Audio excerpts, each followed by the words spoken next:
kilingan, walang pinoprotektahan, walang kasinungalingan, serbisyong totoo lang.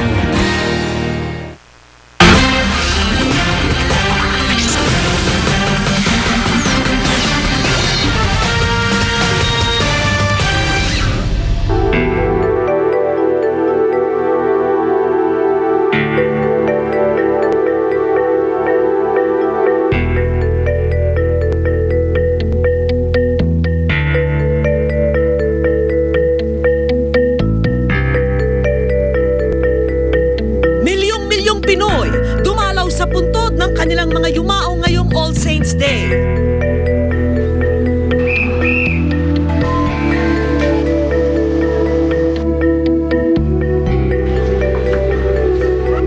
Puntod ng mga kilalang personalidad, binisita ng publiko.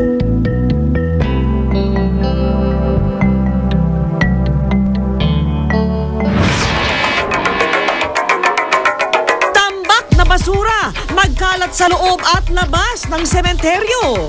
Daloy ng trapiko sa mga kalsada palabas at papasok ng Metro Manila, sisilipin live.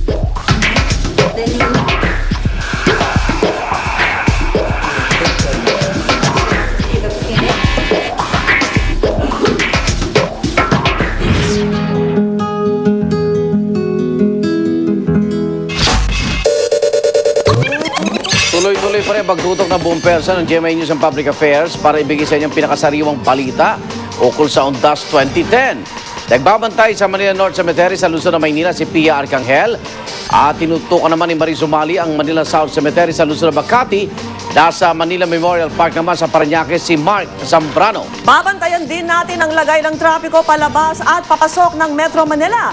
Nasa South Luzon Expressway si James Velasquez, habang nasa North Luzon Expressway si Cedric Castillo. Nakapwesto naman sa Batangas Port si Rida Reyes. Nagsiuwi na marami sa mga dumalaw sa Manila North Cemetery, ang pinakamalaking pampublikong sementeryo sa buong Metro Manila. Pero ngayong All Saints Day, mahigit 1 milyon ang pumunta sa sementeryo. Live mula sa Manila North Cemetery, saksi si Pia Arcangel. Pia. Arnold, mahigit 1 milyon nga ang crowd estimate ng Manila Police. Ito ay higit pa nila sa bilang ng mga dumalo rito sa Manila North Cemetery noong nakaraang taon. Pagkagat ng dilim, halos sabay-sabay na nagsiuwian ang ating mga kababayang nagpunta rito sa Manila North Cemetery. Mangilan-ngilan na nga lamang ang nanatili sa sementeryo tulad ng pamilya Dillague. Nakagawian na raw nilang magpalipas na 1 buong araw sa puntod ng kanilang mga kaanak. Natutuwa ang ina ng pamilya kapag nagsasama-sama sila, kaya inaabot na rin ng gabi. Ay, oo, every year. Kasi mister ko yung nakalibing doon. Mister ko. Ang ilan, naabutan namin naglilinis na ng kalat. Itinatabi ang mga pinagkainan at pinag-inuman sa buong maghapon. Pag ganun kami malinis na ho namin iiwanan. Natutuwa naman ang mga otoridad at naging maayos ang paggunita ng undas ngayong taon. Generally peaceful as of Saturday, Sunday, and today, Monday.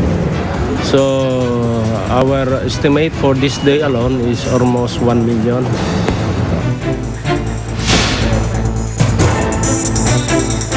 Arnold at Vicky, sa mga sandaling ito ay talagang mangilan-ngilan na lamang ang dumadalo rito sa Manila North Cemetery, pero ang mga polis nakaantabay pa rin at puspusan ang kanilang pagmumonitor maging sa loob ng sementeryo para maiwasan ang anumang untoward incidents. Samantala, mananatili pa rin daw bukas ang sementeryo hanggat sa may mga bumibisita pa rin sa mga puntod ng kanilang mga yumaong mahal sa buhay. Live mula rito sa Manila North Cemetery, ako si Pia Arcangel, ang inyong naging saksi. Paupos na rin ang mga tao sa Manila South Cemetery pero tuloy pa rin ang pagbabantay ng mga otoridad.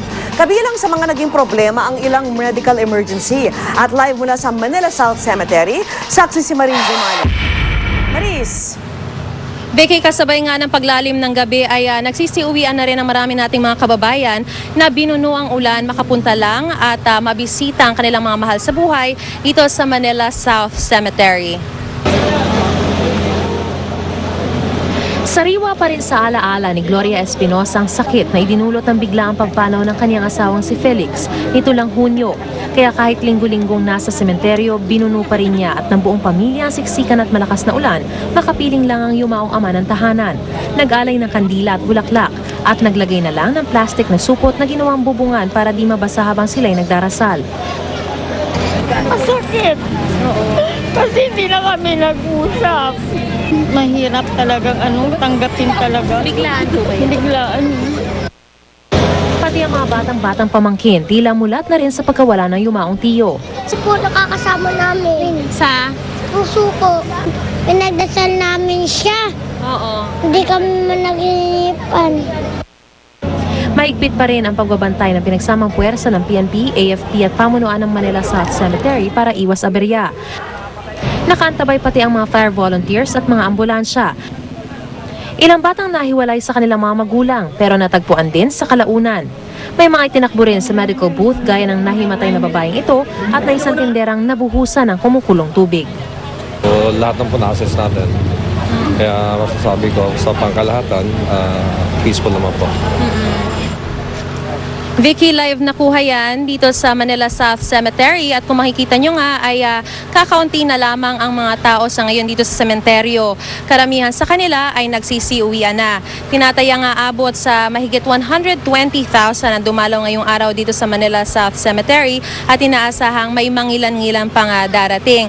Nananatili na mga 24 oras na bukas ang sementeryo para sa mga nais pang humabol ngayong gabi. At live mula rito sa Manila South Cemetery, ako si Mariz Umali, ang inyong saksi.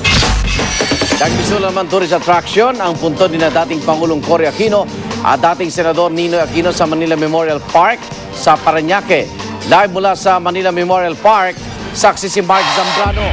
Mark. Arnold, bagamat manaka-naka ang buhos ng ulan ngayong gabi, marami pa rin sa ating kababayan ang tumuloy dito sa Manila Memorial Park upang gunitain ang alaala ng kanilang mga yumaong mahal sa buhay.